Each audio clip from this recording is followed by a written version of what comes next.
perkuliahan Shokenkyu Happyo ですね。今回はpresentation no kiso, dasar-dasar presentasi bahasa Jepang. Jadi mulai minggu ini kita akan fokus ke presentasi dalam bahasa Jepang. Oke, pertama, kalau dari nama perkuliahan minasan wa Shokenkyu Happyo ですね. Di sini saya pakainya namanya presentation no kiso. Oke, alasan kenapa saya sekarang memperkenalkan ke minasan itu presentation kiso, saya mengambil buku untuk pegangan minasan dan untuk materi kita itu dari buku ini. Namanya Academic Presentation Nyumon. Ini yang ditulis oleh Miura Sensei. Miura Sensei, Okazawa Sensei, Fukasawa Sensei, ya. Oke, sekarang ini kalau minasan mau nanti saya kasih link Google Drive-nya. Sekarang kita akan bahas dulu kenapa kita pakai dengan istilah presentation, tidak hapyo, kan seperti itu. Oke, tadi judul bukunya itu namanya Academic Presentation Nyumon. Jadi buku itu ditujukan untuk bagi para pembelajar dan mahasiswa di sini, ya. Jadi dasar-dasar cara membuat presentasi. Nyumon di situ dasar. Oke, lalu apa sih presentation? Setelah saya lihat di kamus, oke, saya ambil pengertian yang dari Weblio, ya. Oke, menurut Weblio, presentation itu namanya jibun no kangae o tasha ga rikai shiyasu you ni me ni mieru katachi de shimesu. Jadi misalnya memperlihatkan di sini. Meni mieru, apa yang terlihat. Jadi kan ada di slide-slide itu kan ada keterbatasan meni mieru katachi yang memudahkan untuk dilihat dengan mata, dengan sekali mata. Jadi tidak di sini semua paragraf dipindahkan kan seperti itu. Meni mieru katachi de rikai shiyasu you ni. Jadi misalnya poin-poin saja. Atau misalnya ada yang lebih bagus lagi dengan gambar, minasan yang menceritakan gambar itu ya. Tasha ga rikai shiyasu you ni, siapa yang menjadi audiensnya? Apa yang mau dipresentasikan? Jibun no kangae, di situ apa yang disebut dengan presentation. Jadi kalau saya lihat lagi, menurut orang Jepang presentation itu awal-awalnya itu sebetulnya istilah yang lebih ke bentuk bisnis. Jadi misalnya ketika minasan sedang bekerja di perusahaan, nanti kan minasan akan sering presentasi, gitu ya. Itu presentation, istilah di Jepangnya itu presentation pakainya. Presentation. Lalu kalau bagaimana dengan academic presentation? Berarti presentasi di bidang akademik. Akademik minasan sebagai seorang akademik. Saya sebagai seorang akademis. Oke. Lalu apa bedanya tadi presentation dan hapyo? Walaupun memang nama, tapi istilah itu ada yang ketika makin kesini dia menjadi semakin menyempit, atau makin kesini dia menjadi semakin meluas. Itu biasanya istilah berubah.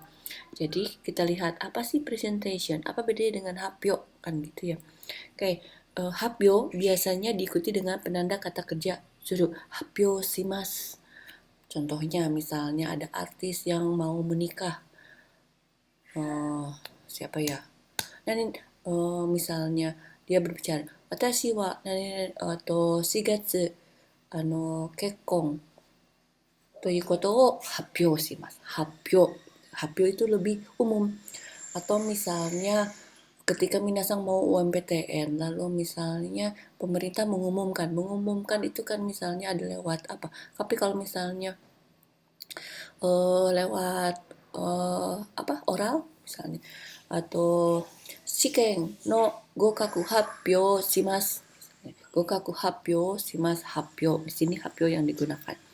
Lalu misalnya contohnya lagi, misalnya sekarang lagi ada tentang dampak COVID. Setiap hari ada hapyo ya. Hapyonya itu misalnya dari jam 3, jam 4 di pemerintah ada juru bicaranya. Hapyo shimasu. Itu juga disebut dengan hapyo. Lalu apa itu hapyo? Hapyo to wa, kita lihat ini saya ambil dari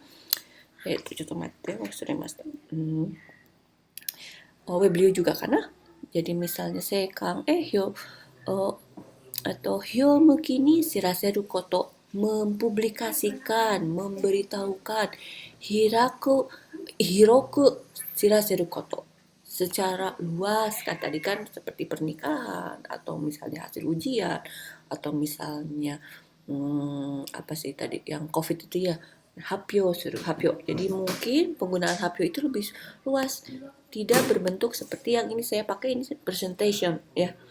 Oke. Kita lanjut sekarang. Presentation to wa nani ka? Nah, di dalam buku itu kita akan apa sih sebetulnya arti dari presentation? Di situ kan dibahas. Minggu ini kita akan membahas inti dari istilah presentation. Jadi, apa yang kita teliti, apa yang kita analisis, apa yang kita investigasi, gitu ya, atau kita klaim kebenarannya disampaikan melalui oral kepada audiens. Tentunya ada audiens. Lalu jadi di semester awal kita saya sudah memperkenalkan kepada Binasang kita akan mempresentasikan sesuatu gitu. Binasang sudah membuat PT dalam bahasa Indonesia, kita coba dengan dalam bahasa Jepang. Lalu misalnya presentasi ini saya yakin Minasang bukan sesuatu hal yang asing. Misalnya di semester awal MKU ini banyak yang Minasang harus presentasi ya, baik itu pribadi atau maupun kelompok, biasanya kelompok. Sorry masih dapet. Lalu misalnya dilakukannya kan di kelas ya, kelas MKU tadi, atau misalnya target kita ini supaya Minasang mempunyai ilmu bagaimana cara presentasi skripsi, hasil penelitian skripsi Minasang ketika sidang. Itu targetnya. Lalu komponen-komponen presentasi itu ada apa saja? Pertama, misalnya presentation nayo itu misalnya hitsuyo no hyogen. Ini minggu depan jika kita akan lebih membahas tentang hitsuyo no hyogen. Lalu cutaeru nayo, ini kita coba juga minggu depan. Apa sih yang mau disampaikan? Jadi Minasang mengkonsep per slide-nya apa yang ingin disampaikan. Lalu presentation no hoho, method of giving presentation. Jadi slide handout nado, how to give presentation. Jadi misalnya dalam satu slide ini Minasang mau memperlihatkan apa, mau mengemukakan apa gitu. Lalu bagaimana caranya menuliskan di sini. Hanashi kata, ada namanya taido, koe no okisa, hanasu nagasa, hatsuon, taido desu ne. Nanti juga akan berbicara bagaimana cara nanti saya akan coba kasih Minasang video bagaimana presentasi oleh orang Jepang. Bukan orang Jepang, dalam bahasa Jepang. Di sini saya dapat video yang dalam bahasa Jepang oleh orang asing. Oke. Lalu misalnya alur presentasi itu tentunya misalnya ada jikoshokai, introduction itu misal di dalam introduction ini ada jikoshokai kita. Jadi introduction itu untuk awalan temanya apa, misalnya siapa yang mempresentasikan. Lalu ada namanya hongbung. Hongbung ini misalnya isi kita mau menyampaikan apa tadi kan. Jibung no kangai itu apa? Misalnya tentang skripsi berarti kan apa saja urutan-urutan dalam skripsi. Lalu tentunya di terakhir harus ada ketsurong atau matome. Di sini terakhir apa kesimpulannya dari penelitian tersebut ditulis di dalam matome. Nah, terakhir ada bagian diskusi. Sotsugi oto. Itu sebagai alur presentasi. Ungkapan-ungkapan yang sering digunakan ini saya hanya memperlihatkan saja. Nanti ini kuashiku wa raishu setsumei shimasu ne. Lalu target pembuatan PPT bahasa Jepang ini saya namakan namanya project based presentasi bahasa Jepang. Jadi kita akan ada selama 3 pertemuan kita membahas cara presentasi dalam bahasa Jepang.